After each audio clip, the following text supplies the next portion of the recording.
Shalom, selamat pagi Bapak Ibu Saudaraku yang dikasihi oleh Tuhan. Kita jumpa lagi di dalam pembacaan dan renungan firman Tuhan hari ini. Dan pembacaan kita sudah sampai pada Hagai pasal yang pertama dan Hagai pasal yang kedua. Saudara, dalam kitab Hagai ini, peristiwa ini terjadi kira-kira pada tahun 520 sebelum Masehi.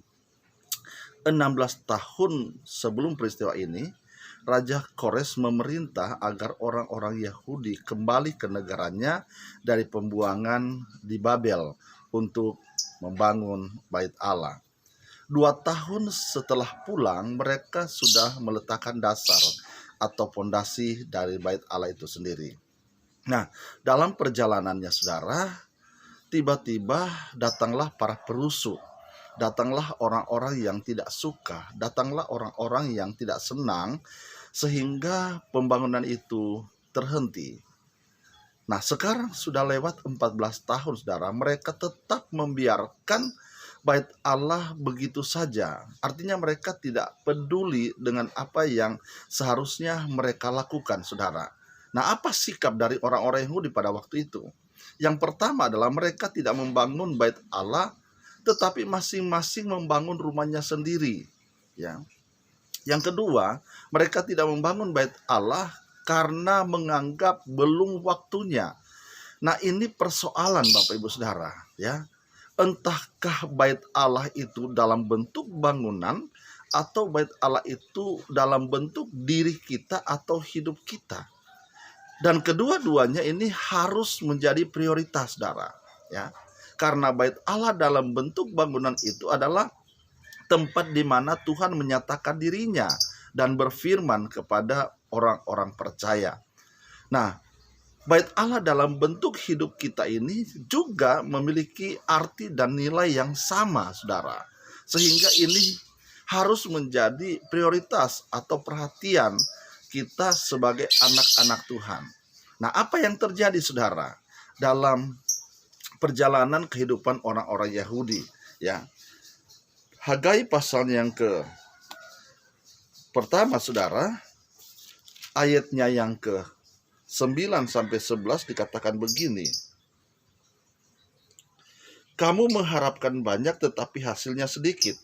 Dan ketika kamu membawanya ke rumah, aku menghembuskannya. Oleh karena apa? Demikianlah firman Tuhan semesta alam. Oleh karena rumahku yang tetap menjadi reruntuhan, sedang kamu masing-masing sibuk dengan urusan rumahnya sendiri. Itulah sebabnya langit menahan embunnya dan bumi menahan hasilnya. Dan aku memanggil kekeringan datang ke atas negeri, ke atas gunung-gunung, ke atas gandum, ke atas anggur, ke atas minyak, ke atas segala yang dihasilkan tanah, ke atas manusia dan hewan, dan ke atas segala hasil usaha. Saudara, tidak ada yang menginginkan ini terjadi. Ketika kita tidak memperhatikan pekerjaan Tuhan, ketika kita cuek dengan pekerjaan Tuhan, ketika kita tidak mau tahu dengan pekerjaan Tuhan, atau ketika kita memperhatikan kepentingan kita sendiri, ya, ini yang akan terjadi, saudara. Ini yang akan Tuhan lakukan buat kita, ya. Nah, saya berharap dan saya berdoa di saat-saat kita sedang terus mengupayakan supaya pekerjaan Tuhan ini tetap berjalan, supaya apa yang kita harus lakukan juga terlaksana, saudara, maka kita harus melibatkan diri kita. Apa yang bisa kita lakukan, apa yang bisa kita kerjakan, apa yang kita bisa buat, saudara. Mari kita buat untuk Tuhan dan pekerjaannya. Karena saya percaya bahwa orang-orang yang memperhatikan pekerjaan Tuhan akan dibuat beda oleh Tuhan. Ya. Orang-orang yang selalu memperhatikan pekerjaan Tuhan akan dibuat beda oleh Tuhan. Ya. Pada pasal yang kedua, saudara, ya, Tuhan berkata bahwa dengan sangat tegas, ayat yang ke-20 pasal yang kedua dikatakan begini, saudara. Apakah benih masih tinggal tersimpan dalam lumbung? Dan apakah pohon anggur dan pohon ara, pohon delima dan pohon zaitun belum berbuah? Mulai dari hari ini aku akan memberi berkat, saudara.